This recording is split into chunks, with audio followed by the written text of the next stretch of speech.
Hello दोस्तों, मैं सुप्रिया आप लोगों को Supriya education hub YouTube channel पे स्वागत करती हूँ। आज के वीडियो लेक्चर में हम लोग 50 मोस्ट इम्पोर्टेंट ऑब्जेक्टिव क्वेश्चन देखने वाले हैं, जो कि डायरेक्ट आज मैं आप लोगों को 50 क्वेश्चन जो बताऊंगी उसमें से कम 15 क्वेश्चन तो फाइनल आप लोग के एग्जाम में आ ही जाएगा। ये फिक्स है, लिख के ले लीजिए। ओके, ये एग्जाम मतलब कि जिनका भी हिंदी 100 मार्क्स है उनके लिए बहुत ही ज़्यादा इंपॉर्टेंट है, क्योंकि जितने भी इंपॉर्टेंट ऑब्जेक्टिव क्वेश्चन होंगे ना, देखिए मैं आप लोगों को आज जितने भी ऑब्जेक्टिव करवाऊंगी, भले ही लिटरेचर पोर्शन से नहीं आए लेकिन ग्रामर पोर्शन से मैक्सिमम क्वेश्चन आप लोग के एग्जाम में आएंगे। मैं जितना क्वेश्चन बताती हूँ आप लोग प्लीज उसको अच्छे से याद कर लीजिएगा। अगर आप लोगों को क्लियर नहीं दिखाई दे रहा होगा क्या क्वेश्चन लिखा हुआ है क्या नहीं, तो मैं बोल रही हूँ तो मेरी आवाज़ को सुन के याद कर लीजिए अच्छे से, क्योंकि बहुत ही ज़्यादा इंपॉर्टेंट क्वेश्चन है। तो आप लोग ये प्लीज इसको अच्छे से याद कर लीजिएगा। तो चलिए स्टार्ट करती हूँ आज का क्लास। देखिए सबसे पहला नंबर क्वेश्चन है प्रियवर, तुम कब तक सोए थे? रोया कक्ष की तुम रोए थे किस कविता की पंक्ति है? तो देखिए ये जो आप लोगों को ऑप्शन दिया हुआ है ना, सभी के सभी ऑप्शन गलत दिया हुआ है। ये जो कविता की पंक्ति है ना, प्रियवर तुम कब तक सोए थे, रोया पक्ष की तुम रोए थे, तो इसका आंसर होगा ये जो कविता लिया गया हुआ है ना, तो ये किस कविता का है? तो ये आप लोग का कालिदास कविता का पंक्ति है। और कालिदास के राइटर कौन है? तो कालिदास के राइटर है आप लोगों के नागार्जुन। ओके, चलिए देखिए नेक्स्ट क्वेश्चन क्या है आप लोगों को। चलिए आप लोग को याद रहेगा प्रियवर तुम कब तक सोए थे किस पंक्ति से लिया गया हुआ है। तो आप लोग देखिएगा प्रियवर तुम कब तक सोए थे, तो वहां से याद कर लीजिएगा कालिदास जो थे ना, वो मतलब कि बहुत सोते थे ऐसे करके। ऐसे कुंभकर्ण सोते थे लेकिन बस ऐसे ही कालिदास बहुत सोते थे। तो प्रियवर तुम कब तक सोए थे, सोने वाला बात आ गया, कोई कालिदास किसी से बात करे तो ये कालिदास कविता से लिया गया हुआ है। चलिए देखिए नेक्स्ट क्वेश्चन क्या है। चढ़ रही थी धूप गर्मियों के दिन, दीवा का तमतमाता रूप किस कविता से लिया गया है? तो ये जो लाइन है ना, ये आप लोग को तोड़ती पत्थर कविता से लिया गया है। तोड़ती पत्थर कविता के राइटर कौन है? तो तोड़ती पत्थर कविता के राइटर है आप लोग के सूर्यकांत त्रिपाठी निराला। आज के क्लास से आप लोग के एग्जाम में क्वेश्चन आने वाला है, तो मैं थोड़ा बहुत इधर उधर से भी आप लोगों को कुछ कुछ करवा देती हूँ ताकि आप लोग के एग्जाम में हेल्प हो जाए। तोड़ती पत्थर के राइटर कौन है? तोड़ती पत्थर के राइटर है सूर्यकांत त्रिपाठी निराला। चढ़ रही थी धूप गर्मियों के दिन, ये किस कविता की पंक्ति है? तो ये तोड़ती पत्थर कविता की पंक्ति है। चलिए देखिए नेक्स्ट क्वेश्चन क्या है। मेरे नागपति मेरे विशाल साकार दिव्य गौरव विराट किसकी कविता है? तो आप लोगों का इसका करेक्ट आंसर होगा रामधारी सिंह दिनकर। तो 3 का आप लोगों का ऑप्शन नंबर 1 करेक्ट है। देखिए ये सभी क्वेश्चन बहुत ज़्यादा इंपॉर्टेंट है, इसके लिए मैं सभी क्वेश्चन का आंसर गूगल से कंफर्म करके लाई हूँ ताकि आप लोगों को किसी भी प्रकार का कोई भी प्रॉब्लम नहीं हो। देखिए फोर्थ क्वेश्चन क्या है, बंदी खाना किसकी कविता है? तो बंदी खाना जो है वो आप लोगों को माखनलाल चतुर्वेदी की कविता है। चलिए आप लोग मेरे साथ एक बार बोलिए बंदी खाना किसकी कविता है। तो बंदी खाना आप लोगों की किसकी कविता है, एक साथ बोलिएगा बंदी खाना। देखिए इसमें इसमें भी ख आया, बंदी खाना में भी ख आया और माखन लाल में भी ख आया। तो बंदी खाना के राइटर कौन हो गए? माखनलाल चतुर्वेदी। देखिए मैं तो ऐसे ही याद करती हूँ, कुछ भी याद करना होता है तो मैं आज तक रटी नहीं, हमेशा कुछ कुछ ऐसे ही करके याद करती हूँ ताकि एग्जाम में मैं आराम से ऑप्शन को एलिमिनेट करके और जो करेक्ट है उसको बता दूँ। तो देखिए बंदी खाना में भी ख आ गया, माखन लाल में भी ख आ गया, तो हम लोग का बंदी खाना के राइटर हो गया माखनलाल चतुर्वेदी। याद रहेगा आप लोगों को अच्छे से। चलिए देखिए नेक्स्ट क्वेश्चन क्या। एक कोई स्टूडेंट थे, नाम नहीं याद आ रहा है, जो बोले थे राइटर के नाम उनको याद नहीं हो रहा था, तो ट्रिक बताने के लिए याद नहीं आ रहा है नाम अभी। चलिए देखिए नेक्स्ट क्वेश्चन क्या है 5 नंबर। यह नहीं मैं सुरबाला के गहनों में गूथा जाऊं किस कविता की पंक्ति है? तो देखिए आप लोग को पता चला यहाँ गहना गूथा जाना, तो आप लोग को पता होना चाहिए ये सब गहना गूथा जाना जो है ये तोड़ती पत्थर से तो नहीं होगा, ताप से नहीं होगा, हिमालय से नहीं होगा, ये कुछ पुष्प फूल की तरह ही कुछ होगा, उसी से ये लिया गया होगा। ओके, तो आप लोग का इसका करेक्ट आंसर है पुष्प की अभिलाषा। चलिए देखिए नेक्स्ट क्वेश्चन क्या। मृत्यु भूमि पर शीर चढ़ाए जिस पथ पर जाए वीर वन अनेक। तो देखिए ये किसकी किनकी कविता है? तो ये कविता जो है माखनलाल चतुर्वेदी की कविता है। ओके, माखनलाल चतुर्वेदी की मृत्यु भूमि पर शीर चढ़ाए जिस पथ पर जाए वीर अनेक। तो आप लोगों का इसका ऑप्शन नंबर सी करेक्ट हो जाएगा, माखनलाल चतुर्वेदी। इसका एक मतलब की शायरी है, मुझे तोड़ लेना वनमाली उस पथ पर देना तुम फेंक, मृत्यु भूमि पर शीश चढ़ाए जिस पथ पर जाए वीर अनेक। ये कविता, ये जो लाइन, ये जो शेर है मतलब कि शायरी बोल लीजिए, ये माखनलाल चतुर्वेदी के द्वारा लिखा गया हुआ है। चलिए देखिए नेक्स्ट क्वेश्चन क्या है। ठाकुर सरदार सिंह किस कहानी से संबंधित है? तो ठाकुर सरदार सिंह जो है वो मधुआ कहानी से संबंधित है। आज का क्लास आप लोग के लिए एग्जाम के लिए कितना ज़्यादा इंपॉर्टेंट होगा ये आप लोग अभी नहीं पता कर सकते, एग्जाम देने के बाद आप लोगों को पता चलेगा। क्वेश्चन नंबर 8 क्या है? वसंत आ गया है। तो वसंत आ गया है के राइटर है आचार्य हजारी प्रसाद द्विवेदी। तो चलिए वसंत आ गया है का एक साथ मेरे साथ बोलिएगा। वसंत आ गया है के राइटर कौन है? वसंत आ गया के राइटर है आचार्य हजारी प्रसाद द्विवेदी। चलिए देखिए नेक्स्ट क्वेश्चन क्या है? बादल को घिरते देखा है किनकी कविता है? तो बादल को घिरते देखा है आप लोगों किसकी कविता है? नागार्जुन की। तो 9 का आप लोग का ऑप्शन नंबर सी करेक्ट हो जाएगा। इधर कोई क्वेश्चन तो नहीं छूट रहा है ना? हाँ सही है। चलिए 10 नंबर क्वेश्चन देखिए, अमल धवल गिरी के शिखरों पर किस कविता की पंक्ति है? तो बादल को घिरते देखा है। इसका 10 का ऑप्शन नंबर 1 करेक्ट है। चलिए देखिए नेक्स्ट क्वेश्चन क्या है? कहाँ गई धनपति कुबेर व कहाँ गई उसकी यह अलका किस कविता की पंक्ति है? तो ये बादल को घिरते देखा है कि कविता की पंक्ति है। तो आप लोगों का 11 का ऑप्शन नंबर सी करेक्ट हो जाएगा। ओके चलिए देखिए 12 नंबर क्या? आगे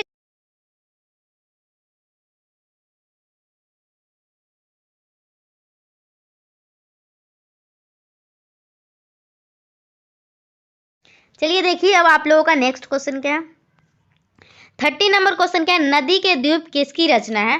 तो नदी के द्वीप जो है ये आप लोगों के किसके रचना है? आप लोग में से किसी को याद है? नदी के द्वीप अज्ञे की रचना है। ओके तो आप लोग के इसके राइटर कौन है? नदी के द्वीप अज्ञे। और अज्ञे का पूरा नाम क्या है? सच्चिदानंद हीरानंद वात्स्यायन अज्ञे। याद रहेगा आप लोग को नदी के द्वीप के राइटर कौन है? अज्ञे। मैं थोड़ा सा आप लोगों को कुछ कुछ बता देती हूँ। मधुआ के राइटर कौन है? एक बार मेरे साथ बोलिएगा। तो मधुआ के राइटर है आप लोग के जयशंकर प्रसाद। चलिए आगे बाद में याद करवाऊंगी, अभी एक याद हो गया ना। मधुआ का राइटर है जयशंकर प्रसाद। और क्या क्या देखे थोड़ी देर पहले? तोड़ती पत्थर देखे। तोड़ती पत्थर के राइटर कौन थे? सूर्यकांत त्रिपाठी निराला। बादल को घिरते देखा है देखे तो बादल को घिरते देखा है के राइटर थे नागार्जुन। नदी के द्वीप देखे तो नदी के द्वीप के राइटर थे अज्ञे, सच्चिदानंद हीरानंद वात्स्यायन अज्ञे। ओके चलिए देखिए 40 नंबर क्वेश्चन क्या है? निम्न में से किसे भारतीय ज्ञानपीठ पुरस्कार नहीं मिला है? तो आप लोगों को दिनकर जी को ज्ञानपीठ पुरस्कार नहीं मिला है। ओके चलिए देखिए नेक्स्ट क्वेश्चन क्या है? कालिदास कविता किसकी है? तो आप सभी को पता होगा कालिदास कविता किसकी है? नागार्जुन की। ओके कालिदास कविता किसकी है? आप लोगों को पता होगा नागार्जुन की कविता है। चलिए देखिए नेक्स्ट क्वेश्चन क्या है? राष्ट्रकवि की उपाधि से विभूषित है। तो राष्ट्रपति की उपाधि से विभूषित कौन है? मैथिली शरण गुप्त। राष्ट्रपति की उपाधि से कौन सी विभूषित है? तो मैथिली शरण गुप्त। चलिए देखिए चलिए हम लोग कहाँ तक कर चुके हैं? 16 तक कर चुके हैं। 17 देखिए 17 नंबर क्वेश्चन क्या है आप लोगों का? पुल्लिंग शब्द है। तो आप लोगों से इसमें बताना है पुल्लिंग शब्द कौन कौन है। तो आप लोगों का जो मैं एक बात बताती हूँ, जिसके भी अंत में अ आता है ना, ओके जिसके भी अंत में अ आता है, अंत में आने का मतलब जिसका प्रत्यय अ होता है। जैसे एक एग्जाम्पल ले लीजिए, क्रोध हो गया, लास्ट में क्या है? क्रोध। आप बोलिए मेरे साथ क्रोध, तो लास्ट में अ आ रहा है। और ले लीजिए मोह, ले लीजिए तो लास्ट में क्या आ रहा है? क्या आ रहा है? मोह, अ आ रहा है। फिर ले लीजिए पाक, तो पाक लास्ट में क्या आ रहा है? अ आ रहा है। फिर ले लीजिए दोष, लास्ट में क्या आ रहा है? अ आ रहा है। तो ये सभी के सभी शब्द आप लोगों के पुलिंग हो जाएंगे। तो आप लोग का इसका करेक्ट आंसर क्या हो जाएगा? पुलिंग शब्द कौन सा है? क्रोध। चलिए देखिए नेक्स्ट क्वेश्चन क्या? 17 हो गया ना। 18 देखिए स्त्रीलिंग है। तो आप लोगों का देखिए स्त्रीलिंग क्या हो जाएगा? मैं कुछ पुलिंग शब्द बता देती हूँ आप लोग को। पुलिंग शब्द जो है ना, अनार ये पुलिंग है, अदरक भी पुलिंग है, अपराध भी पुलिंग है। आप लोग का इसका करेक्ट आंसर हो जाएगा अफीम। ओके 18 का स्त्रीलिंग कौन है पूछा जा रहा था ना, तो आप लोग का इसका करेक्ट आंसर होगा अफीम। चलिए देखिए 19 क्या? देखिए ये सभी क्वेश्चन फिक्स है, आप लोग के एग्जाम में आएगा। इस वीडियो लेक्चर से आप लोग के एग्जाम में क्वेश्चन आना फिक्स है। 2 कौड़ी का आदमी मुहावरे का अर्थ होगा। तो 2 कौड़ी का आदमी मुहावरे का अर्थ क्या होगा? अविश्वसनीय आदमी। तो आप लोगों का 19 का ऑप्शन नंबर सी करेक्ट हो जाएगा। याद रहेगा आप लोग को 2 कौड़ी का आदमी मुहावरे का अर्थ क्या होगा? अविश्वसनीय आदमी। चलिए देखिए टांग अड़ाना मुहावरे का अर्थ क्या है? देखिए इसमें जो टिक लगा हुआ है ना वो करेक्ट आंसर टिक नहीं लगा हुआ है, मैं जो बता रही हूँ वो करेक्ट बता रही हूँ। टांग अड़ाना मुहावरे का अर्थ क्या होगा? तो टांग अड़ाना होता है जैसे कोई भी दूसरा काम कर रहा है, आप लोग जाके उसमें बीच में कुछ कर रहे हो, तो टांग अड़ाना मतलब उसको क्या बोलते हैं? किसी के काम में दखल देना मतलब अड़चन डालना। ओके, तो 20 का आप लोग का ऑप्शन नंबर ए करेक्ट हो जाएगा। चलिए देखिए नेक्स्ट क्वेश्चन क्या है आप लोग का। 21 नंबर क्वेश्चन है, ईद का चांद होना मुहावरे का अर्थ होगा। तो ईद का चांद होना मुहावरे का अर्थ है बहुत दिनों के बाद दिखाई पड़ना। तो 21 का आप लोगों का ऑप्शन नंबर सी करेक्ट हो जाएगा। हम लोग 50 मोस्ट इंपॉर्टेंट ऑब्जेक्टिव क्वेश्चन कर रहे हैं, तो आप सभी अपने फ्रेंड्स के पास इस वीडियो को जरूर शेयर कीजिएगा, जिनका भी अभी हिंदी 100 मार्क्स का एग्जाम नहीं हुआ है, बाकी है। ओके, 12 नंबर क्वेश्चन क्या है, आस्तीन का सांप का अर्थ होगा। तो आस्तीन का सांप मतलब क्या होता है, कपटी मित्र। ओके, चलिए देखिए नेक्स्ट क्वेश्चन क्या है आप लोगों का। चलिए देखिए नेक्स्ट क्वेश्चन क्या है। 23 दो टूक बात कहना मुहावरे का अर्थ क्या है। तो दो टूक बात कहना मुहावरे का अर्थ है स्पष्ट कह देना। चलिए देखिए नेक्स्ट क्वेश्चन क्या है। आंखों में धूल झोंकना मुहावरे का अर्थ क्या है। तो इसका मतलब है धोखा देना। चलिए देखिए नेक्स्ट क्वेश्चन क्या है। वह तोड़ती पत्थर में कवि ने मुख्यतः किसका वर्णन किया है। तो श्रमिक वर्ग की। चलिए देखिए नेक्स्ट क्वेश्चन क्या है। अतीत के भीतर कल्पना के उदाहरण किस कविता का भाव है। तो देखिए आप लोग 26 और 27 मुझे कमेंट सेक्शन में बताइएगा करेक्ट आंसर क्या होगा। देख लीजिए क्वेश्चन, धनकटनी। देखिए आप लोग कमेंट सेक्शन में ऐसे लिखिएगा, धनकटनी इनकी रचना है और अतीत के भीतर कल्पना के उदाहरण इस कविता का भाव है, ऐसे करके लिखिएगा। ओके, और होमवर्क क्वेश्चन भी लिख लीजिएगा। बड़े भाई साहब किसकी कहानी है। तो सभी को पता है बड़े भाई साहब मुंशी प्रेमचंद की कहानी है। चलिए देखिए नेक्स्ट क्वेश्चन क्या है आप लोगों का। बड़े भाई साहब किस सन की रचना है। तो देखिए ये क्वेश्चन एग्जाम में आएगा फिक्स है। बड़े भाई साहब आप लोग को 1934 में प्रकाशित किया गया था। मधुआ किसकी कहानी है। तो मधुआ कहानी आप लोगों को जयशंकर प्रसाद जी की है। चलिए देखिए नेक्स्ट क्वेश्चन क्या है। मन स्थिति एवं मानसिक द्वंद्व का चित्रण किस कहानी में है। ओके, चलिए देखिए 33 नंबर क्वेश्चन क्या है। अनमोल में उपसर्ग है। तो अनमोल में आप लोगों का क्या उपसर्ग है, अ। अनमोल में आप लोगों का उपसर्ग है अ। दो पदों का योग। तो देखिए ये क्वेश्चन फिक्स है, आएगा एग्जाम में। दो पदों का योग को कहते हैं हम लोग समास। आगत का विपर्यार्थक होगा आगत का अनागत। कर्ता की विभक्ति है। तो देखिए मैं आप लोगों को थोड़ा सा बताना चाहूंगी। कर्ता का विभक्ति है ने, और को किसका है। तो कर्ता ने कर्म को। करण से अगर अलग होने के अर्थ में बात करेगा तो करण से होगा, नहीं तो आपादान से। दोनों मतलब करण का भी से होता है और आपादान का भी से होता है। तो अगर आप साधन के रूप में काम करें तो वो आप लोग का करण होता है।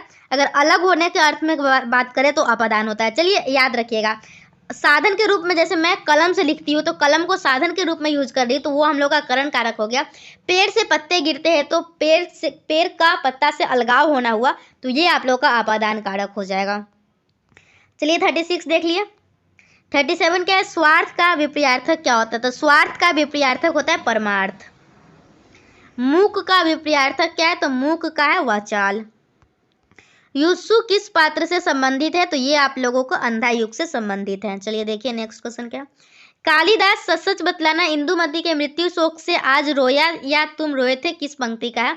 तो आप लोगों का इसका करेक्ट आंसर होगा नागार्जुन। चलिए देखिए नेक्स्ट क्वेश्चन क्या है। जल्दी जल्दी खत्म करते हैं, वीडियो का लेंथ बड़ा नहीं करते हैं। दो वर्णों के मेल से होने वाले विकार को क्या कहते हैं। देखिए आप लोग जरूर बताइएगा आप लोगों को 50 में से कितने क्वेश्चन सही हुए। ओके, ये सभी तो ये तो रिवीजन वीडियो है, तो आप लोगों को सभी के सभी पहले से पता होना चाहिए। दो वर्णों के मेल से होने वाले विकार को कहते हैं संधि। देवेश में कौन संधि है। तो देवेश में आप लोगों का देव जोड़ इस। देवेश का संधि विच्छेद भी एग्जाम में पूछा जा सकता है। तो देवेश का संधि विच्छेद होता है आप लोगों का देव जोड़ इस। ओके, इसमें गुण संधि है।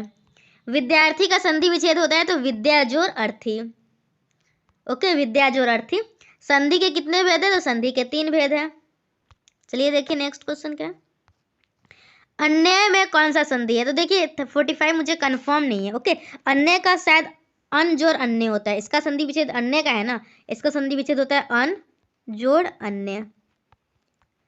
चलिए देखिए नेक्स्ट क्वेश्चन क्या है। पावन का संधि विच्छेद। तो पावन का संधि विच्छेद होता है पो जोड़ अन। सभी को पता होता है पो जोड़ अन।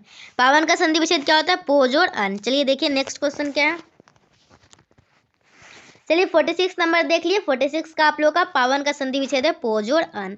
चलिए देखिए नेक्स्ट क्वेश्चन क्या है। दिग्गज में कौन सी संधि है। तो आप लोगों को दिग्गज में व्यंजन संधि है। यह क्वेश्चन भी एग्जाम में आएगा। समास का शाब्दिक अर्थ क्या होता है। तो समास का शाब्दिक अर्थ होता है संक्षेप। चलिए देखिए नेक्स्ट क्वेश्चन क्या। चरण कमल में समास है, तो आप लोग को इसमें कर्मधारय समास है। ओके, ये भी क्वेश्चन बहुत ही इंपॉर्टेंट है। चरण कमल में समास है कर्मधारय समास। उसके बाद क्या है, तीसरा अर्थ जहाँ प्रधान हो वह कौन सा समास होता है? तो तीसरा अर्थ जहाँ प्रधान हो वो आप लोगों का बहुव्रीहि समास होता है। तो आप लोगों का 50 का ऑप्शन नंबर डी करेक्ट हो जाएगा। तो इस तरीके से मैं आप लोगों को 1 से लेकर 50 तक जितने भी इम्पोर्टेंट, मतलब कि अब मैं आप लोगों के लिए 100 इम्पोर्टेंट ऑब्जेक्टिव क्वेश्चन बनाई हूँ, जिसमें से ये हम लोग का पार्ट 1 था, जिसमें मैं आप लोगों को 50 इंपॉर्टेंट ऑब्जेक्टिव क्वेश्चन करवा दी। अगर आप लोगों को आगे का भी 51 से 100 इंपॉर्टेंट ऑब्जेक्टिव चाहिए, ओके, तो आप लोग मुझे कमेंट सेक्शन में बता दीजिएगा। ये टोटल 100 क्वेश्चन है ना, टोटल 100 क्वेश्चन में 30 से ज़्यादा क्वेश्चन आप लोगों के एग्जाम में आ जाएगा। अगर 30 क्वेश्चन आ जाता है तो आप लोग 60+ आसानी से स्कोर कर सकते हैं। तो 50 क्वेश्चन आज आप लोग याद कर लिए होंगे। ओके, तो आप लोग अगर याद नहीं हुआ एक बार में तो कोई बात नहीं है, चिंता करने की कोई बात नहीं है। अभी आप लोग का एग्जाम 15 दिसंबर को होने वाला है, आप लोग के पास बहुत टाइम है। तो आप लोग इस वीडियो को बार बार सुनिए, इसका ऑडियो, और अच्छे से सभी क्वेश्चन को याद कर लीजिए, क्योंकि इससे क्वेश्चन आना फिक्स है। तो चलिए फिर से मिलते हैं हम लोग नेक्स्ट वीडियो में। तब तक के लिए bye, thanks for watching my video and thanks for coming Supriya education hub. Okay bye, take care, पढ़ाई करते रहिएगा। All the best for your next exam. चलिए, thank you, bye, take care.